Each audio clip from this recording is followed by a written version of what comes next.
Assalamualaikum warahmatullahi wabarakatuh.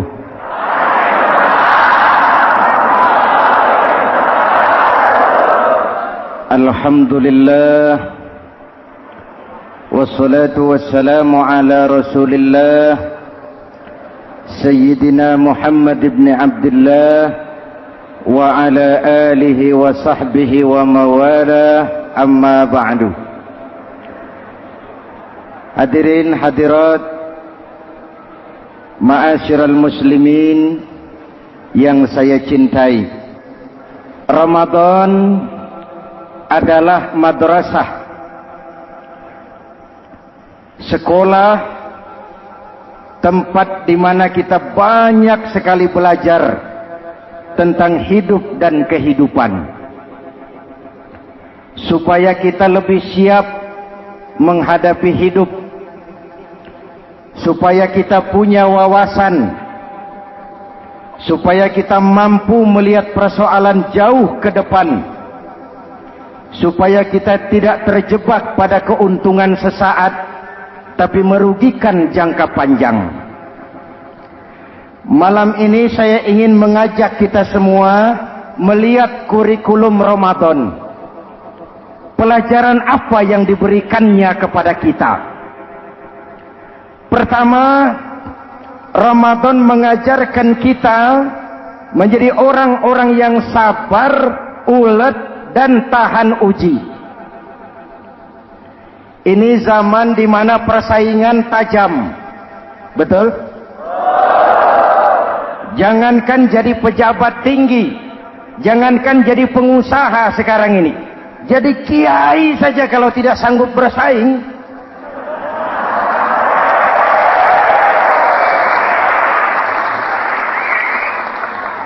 ini bahasa kasar tapi jujur. Karena orang sekarang hidup di zaman banyak pilihan. Akibat persaingan yang semakin tajam, orang sering kehilangan kesabaran. Kepengen cepat kaya, lalu tidak sabar. Makan renten, nipu orang, buka peternakan tuyul, korupsi. Sekarang ini kan lagi santer Bulog Gate jilid 2. Rupanya memang tajam uang Bulog itu. Bulog sudah memakan salah seorang mantan ketuanya. Berdoa amang. Bulog sudah memakan seorang presiden. Sekarang Bulog sedang mengarah kepada ketua DPR. Kita lihat hasilnya.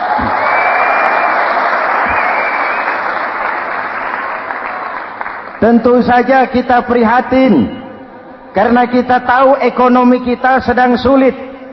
Hutang melilit leher, tetapi pada sisi lain kita melihat enak saja uang mengalir puluhan miliar untuk sesuatu yang tidak terkait dengan kepentingan rakyat.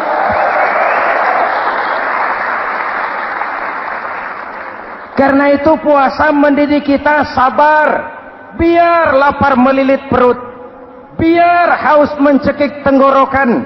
Kalau maghrib belum datang, jangan sentuh makanan, jangan ambil minuman. Sabar. Betul? Ada waktunya. Lalu lintas itu macet karena kendaraan besar tidak mau ngalah, kendaraan kecil tidak tahu diri. Betul? Antrian di pasar kacau karena yang sudah dapat nggak mau minggir, yang di belakang dorong-dorong. Betul?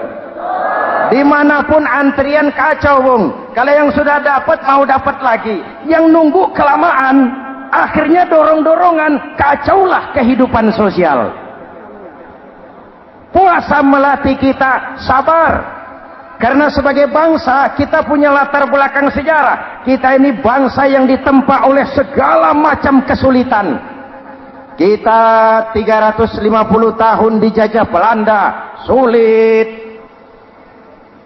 Setelah merdeka, kita dirongrong oleh berbagai macam pemberontakan, susah. Lalu PKI berontak, susah lagi. Lalu berdiri Orde Baru, lama-lama susah lagi. Orde Baru selesai, muncul reformasi, masih susah juga. Kita bangsa yang ditempa oleh kesulitan, bangsa yang tahan bantingan, bukan bangsa yang cengeng. Karena itu mari kita menjadi diri kita. Kita akan gagal kalau kita mau jadi orang lain. Kita akan gagal kalau kita hidup di bawah bayang-bayang orang lain. Jadilah kita diri kita sendiri. Sabar, ulet, dan tahan uji. Inilah kurikulum pertama dari pelaksanaan ibadah puasa. Sehingga dengan dibekali sifat sabar, kita bisa mengendalikan diri. Manusia hebatnya ya. Ayo kita banding-bandingkan. Malaikat, binatang, manusia. Malaikat tidak diberi nafsu, hanya diberi akal. Kalau malaikat tidak pernah salah, wajar. Jibril nggak pernah korupsi ayat. Ini ada ayat bagus, saya pakai sendiri saja ini. Tidak. Malaikat maut tidak pernah salah adres mencabut nyawa orang yang belum waktunya mati. Tidak pernah. Dan itu wajar. Malaikat makhluk tanpa alternatif. Secara instinktif dia diciptakan untuk taat.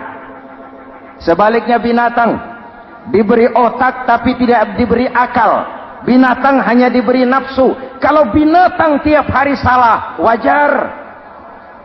Ayam kalau sudah datang syahwatnya, tidak usah menoleh, ini banyak orang apa tidak? Betul. Kuda keliling kota tidak pakai celana, tenang saja. Betul. Dan wajar, namanya juga binatang. Sedangkan manusia diberikan akal dan diberikan nafsu. Tiap hari terjadi perjuangan. Kadang akal menang, kadang nafsu yang menang. Ketika akal menang, kita lebih tinggi dari malaikat. Ketika nafsu yang menang, kita lebih rendah daripada binatang. Hadirin yang saya cintai, itu pelajaran pertama, sabar, ulet, tahan uji. Lalu pelajaran yang kedua, melahirkan sikap istiqamah, punya stabilitas temperatur batin, istilah sekarang. Soal istiqomah ini saya tidak akan menjelaskan pengertiannya, saya mau cerita saja. Mau dengar nggak? Ini tentang istiqomah. Dalam satu pertempuran, Jenderal Salahuddin Al-Ayyubi bersama tentaranya, tentara Islam, pernah mengalami kekalahan.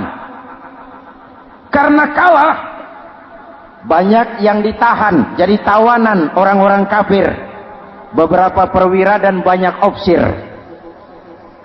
Tercatatlah ada 3 orang opsir jadi tawanan raja kafir ini. Satu hari raja kafir musyawarah dengan perdana menterinya. Perdana menteri, saya tuan raja, ini tawanan Islam ini enaknya diapain? Kalau enaknya sih dibunuh saja tuan raja, selesai urusan. Soal bunuh sih gampang, Perdana Menteri. Maksud tuan raja, bujuk saja agar dia meninggalkan Islamnya, ikut ke agama kita. Nanti kita kasih hadiah. Begitu. Iya, baiklah. Besok saya sidang 3-3-nya. Besoknya ini 3 opsir disidang di tempat terbuka langsung oleh Perdana Menteri. Mula-mula dipanggil opsir pertama. Opsir pertama, ya Perdana Menteri, sini. Baik. Kamu tahu kamu siapa? Tahu. Siapa kamu? Tawanan. Iya, kalau tawanan bisa diatur kan? Diatur bagaimana? Kamu mau nggak ikut saya bersama Tuan Raja meninggalkan Islam agamamu, mengkhianati saudara-saudaramu sebangsa, setanah air, sekeyakinan? Ikut dengan saya, tinggalkan Islam. Nanti kamu akan saya angkat jadi pejabat tinggi, gaji cukup, rumah cukup, kendaraan cukup, istri cukup. Tapi kalau kamu menolak, kamu akan saya bunuh. Tuan Perdana Menteri, ya. Apa Anda menyangka selama ini saya berjuang karena kepengen kedudukan yang tinggi? Nih. Tuan menyangka saya berjuang ini karena kepengen harta yang banyak, jaminan hari depan yang memadai? Tidak, Tuan Perdana Menteri. Saya tinggalkan keluarga, kampung halaman, sanak famili, handai taulan. Saya jihad karena mengharap ridho Allah Subhanahu wa ta'ala. Tapi sekarang kamu tawanan kan? Itu resiko perjuangan. Kamu tidak mau meninggalkan Islam? Tidak. Kamu akan saya bunuh. Silakan. Kamu tidak takut mati? Tidak. Kamu berani? Dari kemarin. Apa dikira baru sekarang saya berani? Tuan Perdana Menteri, saya berharap memang saat-saat seperti ini bisa saya temukan.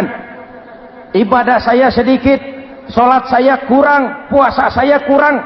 Barangkali dengan jihad saya bersimbah darah, mati di tangan Tuhan, Allah akan mengampuni dosa-dosa saya dan saya dapat tiket untuk mencapai keridhaannya.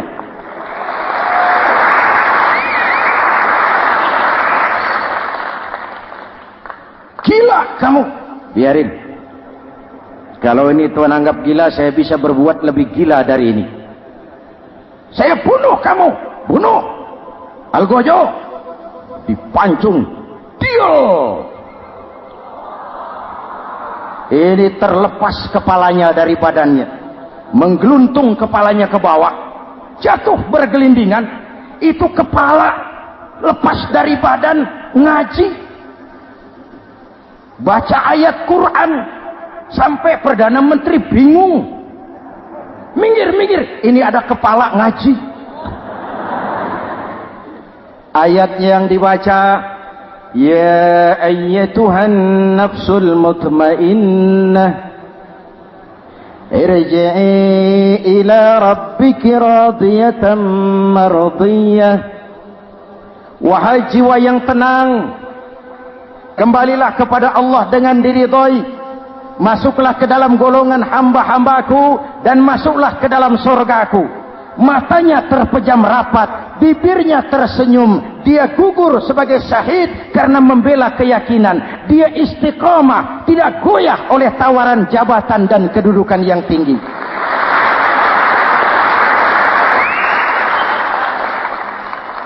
Perdana Menteri geleng kepala. Dasar orang Islam. Panggil officer kedua. Officer kedua. Ya, Perdana Menteri. Kamu sudah lihat temanmu yang barusan? Sudah. Mati kan? Mati. Kamu bagaimana? Mau tetap berjuang untuk Islam atau ikut kami? Jabatan tinggi, kedudukan tinggi, rumah tinggi. Bagaimana? Atau mau mati seperti teman kamu barusan? Sudah kamu pikir? Sudah, Perdana Menteri. Sudah apa? Sudah, jangan banyak omong. Maksud kamu apa? Saya sudah tidak sabar mau nyusul teman saya yang barusan itu. Saya tidak bayangkan bagaimana disambut oleh malaikat di surga, disambut oleh para bidadari di surga, menggapai ridho Allah. Oh, Perdana Menteri, sudah jangan banyak omong. Kalau mau potong saya. Perdana Menteri bilang ini lebih gila dari yang pertama itu. Yang pertama masih mau diajak ngomong, ini malah langsung minta disembelih. Ayo, Algojo, potong. Potong lagi.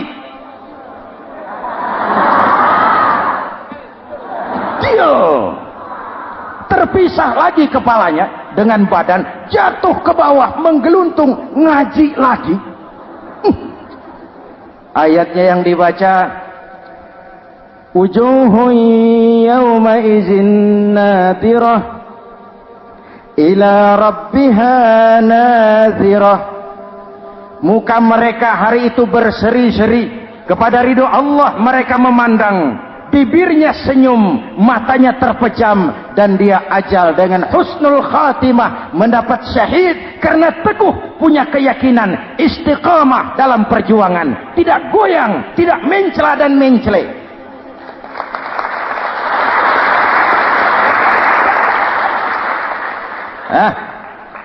Opsi ketiga, sini. Siap Perdana Menteri. Kamu sudah lihat nasib 2 orang teman kamu? Sudah. Mati kan? Mati. Kamu mau seperti dia? Oh, tidak, Perdana Menteri. Saya tidak mau mati. Daripada mati kan lebih baik hidup. Kamu mau ikut saya? Mau, Perdana Menteri. Mau. Gaji besar, rumah besar, kendaraan besar, istri.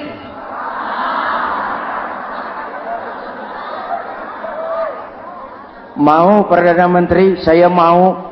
Daripada tidak jadi apa-apa, kan lebih baik jadi apa-apa. Daripada tidak punya apa-apa, kan lebih baik punya apa-apa. Oh, jadi kamu selama ini berjuang karena mau cari apa-apa? Iya. Bagus. Nanti saya musyawarah sama raja. Kamu diangkat jadi bupati di mana? Tunggu ya. Perdana Menteri laporan, Tuan Raja. Ya. Ini opsi ketiga kelihatannya baik ini. Dia mau mengkhianati teman-temannya, sebangsa, setanah air, sekeyakinan. Mengkhianati bangsanya, meninggalkan agamanya. Dia mau ikut kita. Kita angkat jadi pejabat, di mana dia? Raja senyum. Oh, soal angkat mengangkat sih gampang, Perdana Menteri. Cuma saya pikir-pikir opsi ketiga ini kok tegel-tegelen. Kok sampai hati ya? Temannya sendiri, seiman, sekeyakinan, sebangsa, setanah air, dikhianati karena mengejar jabatan, harta, kedudukan. Orang itu, Perdana Menteri, kalau sudah mau mengkhianati saudaranya sendiri, apalagi orang lain.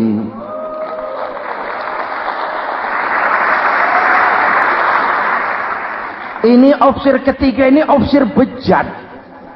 Anda bayangkan temannya sendiri dikhianati, nanti kalau ada kesempatan kita ditikam dari belakang. Jadi bagaimana Tuan Raja? Malah kalau saya lihat yang 2 yang sudah mati itu orang hebat, Perdana Menteri.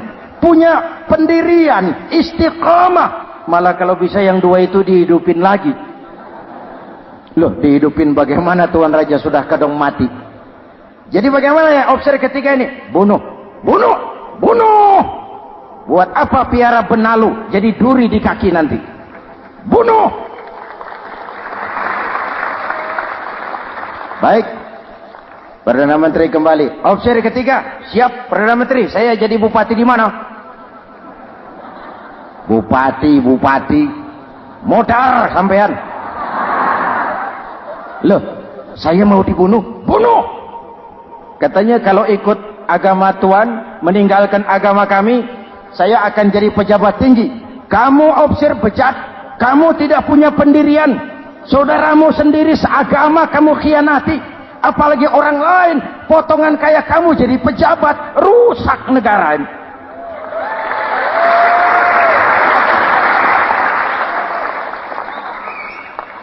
Hadirin hadirat yang berbahagia, saya lanjutkan cerita ini.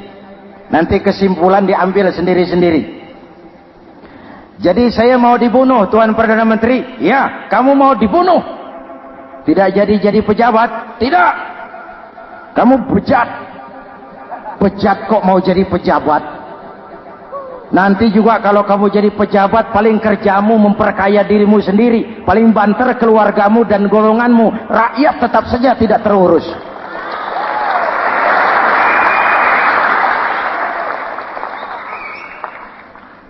Paling-paling kamu kalau sudah jadi pejabat tinggi, kerjamu cuma membuka, meresmikan, berkunjung. Berkunjung, meresmikan, membuka. Membuka, meresmikan, berkunjung. Lah kapan kamu ngurus rakyatnya? Bejat kamu. Jadi saya dibunuh. Bunuh. Iyalah, kalau mau dibunuh ya saya bunuh. Tapi saya mau Islam lagi ah. Terserah, mau Islam lagi mau tidak, kamu tetap akan dibunuh. Iya, saya mau Islam lagi. Ayo cepat. Iya Pak, saya mau syahadat dulu. Cepat. Iya Pak, asyhadu macet lehernya. Ayo cepat. Iya Pak, asyhadu tidak bisa mengucap syahadat. Ayo cepat. Iya Pak, asyhadu tidak tuntas mengucap syahadat, golok algojo keburu sampai di lehernya.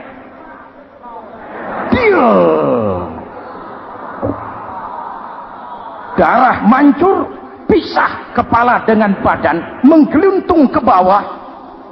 Ngaji lagi. Dia bekas santri, masih bisa ngaji. Cuma ayat yang dibaca lain sama dua temannya tadi. Ayat yang dibaca, afaman haqqa alaihi kalimatul azab, afaman haqqa alaihi kalimatul azab, afa anta tunkizu man finnar. Ini ayat yang dibaca. Orang yang memang sudah dapat vonis akan mendapat azab, bisakah kamu menyelamatkan dia dari neraka? Bertahun-tahun berjuang di bawah bendera Islam untuk kejayaan Islam. Di akhir hayatnya dia tergoda oleh kedudukan dan harta, oleh jabatan dan pangkat. Ia bergeser, imannya rapuh, hilang istiqomahnya, ditinggalkan agamanya, dan dalam keadaan begitu dia mati, dia su'ul khatimah. Na'udzu. Hadirin, apa guna saya ungkapkan ini? Mari kita belajar, perlu stabilitas temperatur batin. Saya sering katakan, berapa banyak orang waktu di bawah teriak-teriak berantas korupsi, ganyang korupsi, sikat korupsi, cuma karena belum dapat kesempatan. Begitu dapat kesempatan, korupsinya lebih gila dari yang dia teriaki. Betul? Waktu di bawah rajin baca ayat kursi, dapat kursi, lupa sama ayat. Betul? Betul? Ini yang memerlukan sikap istiqamah, konsisten. Hanya dengan semangat seperti ini, maka kita tidak akan goyah oleh tantangan yang bagaimanapun beratnya. Hadirin yang saya muliakan, Allah berjanji, orang-orang yang beriman kemudian beristiqamah, tatanazzalu alaihimul malaikatu alla takhafu wa la tahzanu, akan turun kepada mereka malaikat seraya berkata, kamu tidak usah takut, kamu tidak usah sedih. Allah akan memberikan pertolongan kepada orang-orang yang istiqamah. Ayo kita tetap istiqamah melaksanakan ibadah hanya kepada Allah Subhanahu wa ta'ala. Nah, yang ketiga, ikhlas. Allahumma lakasumtu, untuk engkau saya berpuasa. Orang mau puji atau tidak bukan soal, orang mau lihat atau tidak bukan soal. Kalau sudah berbuat, yang penting karena Allah saja. Keikhlasan itu, kalau amal kita adalah jasad, ikhlas adalah roh. Saudara, hari Jumat jam 9 pagi sudah berangkat ke masjid. Apa tidak bagus? Bagus. Sarungnya baru. Samarinda kelas BHS. Sajadah tebal. Tasbih panjang. Jam 9 sudah berangkat. Iya, padahal sholat jam 12. Betul. Apa pahalanya besar? Nanti dulu. Itu berangkat jam 9 itu maunya apa? Pameran sarung? Atau di dekat masjid ada janda? Atau apa? Disinilah peran keikhlasan. Keikhlasan itu bukan kata. Malah kalau kita, saya ikhlas loh, biasanya tidak ikhlas kalau sudah ngomong begitu. Ikhlas itu amalan batin. Puasa ini menyelamatkan kita dari penyakit riya. Saya ingatkan Al-Ghazali bilang penyakit dua macam, penyakit zahir dan batin. Bedanya apa? Pertama, penyakit zahir yang punya lebih tahu dari orang lain. Tapi penyakit batin orang lain lebih tahu dari yang punya. Kalau kita punya kanker darah tinggi, kita tahu, orang lain tidak. Tapi kalau kita sombong, hasud, dengki, orang lain kadang-kadang lebih tahu dari kita yang punya. Betul? Yang kedua yang dahsyat, sehebat-hebatnya penyakit zahir cuma merusak dunia. Penyakit batin merusak dunia, menghancurkan akhirat. Ginjal mati, darah tinggi mati, tumor mati, kanker mati, leukemia mati, tapi tidak berakibat akhirat. Tidak ada penduduk neraka ditanya, kenapa kamu masuk neraka? Tumor, Pak. Tidak ada. Tidak ada. Sehebat-hebatnya penyakit zahir cuma merusak dunia, tapi penyakit batin merusak dunia, menghancurkan akhirat. Sombong, penyakit batin, di dunia dijauhi orang, di akhirat neraka tempatnya. Kikir, penyakit batin, di dunia dijauhi orang, di akhirat neraka tempatnya. Betul? Maka Al-Ghazali heran, kalau diserang penyakit zahir kita panik, cepat-cepat cari dokter. Tapi kalau diserang penyakit batin kita tenang-tenang saja. Padahal penyakit batin merusak dunia dan lebih hebat lagi menghancurkan akhirat. Maka puasa melahirkan keikhlasan, agar di dalam melaksanakan ibadah cuma kita dan Allah saja. Inilah jiwa dan semangat yang sekarang ini pun sudah mulai menjadi langka. Semuanya karena akhirnya yang subur mental penjilat. Sumuhun dawuh, pasukan kulonuun, barisan asal bapak seneng, pasukan kumaha juragan wae, organisasi oke bos. Kita miskin dengan orang-orang yang punya prinsip, yang berani berkata ya terhadap yang benar, sanggup berkata tidak terhadap yang tidak benar, apa dan bagaimanapun resikonya. Kita terlalu kaya dengan barisan asal bapak seneng, pasukan oke bos, organisasi kumaha juragan wae, dan kita miskin dengan orang-orang yang punya kepribadian, yang tegar dan istiqomah apapun resiko yang dihadapinya. Jadi dengan keluar dari sekolah Ramadan, semangat keikhlasan makin tumbuh dalam hidup dan kehidupan kita. Ibu bapak hadirin hadirat yang berbahagia, itulah makanya puasa disebut ibadah sirriyah, ibadah abstrak, cuma kita dan Allah saja yang tahu.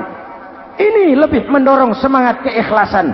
Kata Imam Al-Ghazali, "An-nas kulluhum mauta illa al-alimun, wal-alimuna niyamun illa al-amilun, wal-amiluna mughtarruna illa al-mukhlisun." Manusia itu mati kecuali orang yang berilmu. Orang yang berilmu walaupun hidup tidur, kecuali yang mengamalkan ilmunya. Dan orang yang mengamalkan ilmunya banyak yang tertipu, kecuali yang ikhlas di dalam mengamalkan ilmunya. Manusia mati kecuali yang berilmu. Yang berilmu walaupun hidup tidur, kecuali yang mengamalkan ilmunya. Yang mengamalkan ilmunya banyak yang tertipu, menyangka amalnya sudah banyak, sholatnya sudah hebat, zakatnya sudah luar biasa, jihadnya sudah mantap. Banyak yang tertipu, kecuali yang ikhlas di dalam mengamalkan ilmunya. Jadi amal tanpa ikhlas, jasad tanpa ruh. Itulah makanya nuansa Ramadan dengan ibadah puasa mengembangkan semangat keikhlasan di antara kita semua. Mari kita baca doa sama-sama munajat, mohon pertolongan Allah agar kita diselamatkan dari penyakit riya dan ditumbuhkan semangat keikhlasan. Ala hadhihi niyyah wa ila hadratin nabi. Al-Fatihah. Bismillahirrahmanirrahim. Alhamdulillahi rabbil alamin. Ar-Rahmanirrahim. Maliki yaumiddin. Iyyaka na'budu wa iyyaka nasta'in. Ihdinas siratal mustaqim. Siratal ladzina an'amta 'alaihim ghairil maghdubi 'alaihim waladdallin. Amin. Bismillahirrahmanirrahim. Amin. Alhamdulillahi rabbil alamin. Allahumma salli wa sallim mubarik ala sayyidina Muhammadin wa ala alihi wa sahbihi ajma'in. Allahumma ja'al jam'ana hadha jam'an marhuma wa tafarruqana min ba'dihi tafarruqan ma'suma. Allahumma ja'al jam'ana hadha jam'an mashkura wa tafarruqana min ba'dihi tafarruqan maghfura. Allahumma ja'alna minas su'ada'il maqbulin wa la taj'alna minal ashqiya'il mardudin. Rabbana taqabbal minna salatana wa siyamana wa qiyamana wa takhashu'ana wa ta'abbudana wa tadarru'ana wa tammim taqsirana birahmatika ya arhamar rahimin. Allahumma aslih man fi salahihi salahul muslimin. Allahumma ahlik man fi halakihi salahul muslimin.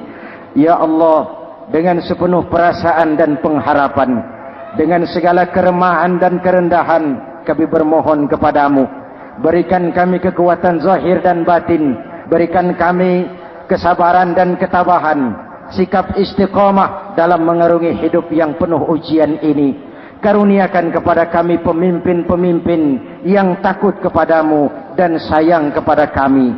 Rabbana hab lana min azwajina dzurriyyatina qurrata a'yun waj'alna lil muttaqina imama. Afdalu ma qultuhu ana wan nabiyyuna min qabli. La ilaha illallah.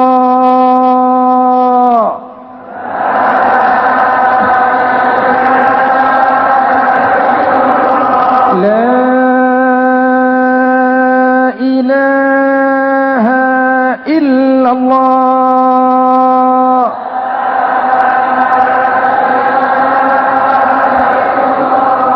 Muhammadur Rasulullah.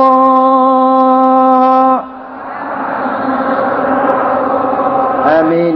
Kalimatu haqqin 'alaiha nahya wa 'alaiha namut wa 'alaiha wa biha nub'atsu insyaallah minal aminin birahmatika ya arhamar rahimin. Sallallahu ala sayyidina Muhammadin wa ala alihi wa sahbihi ajma'in. Ana rabbika rabbil izzati amma yasifun. Salamun alal mursalin walhamdulillahi rabbil alamin. Assalamualaikum warahmatullahi wabarakatuh.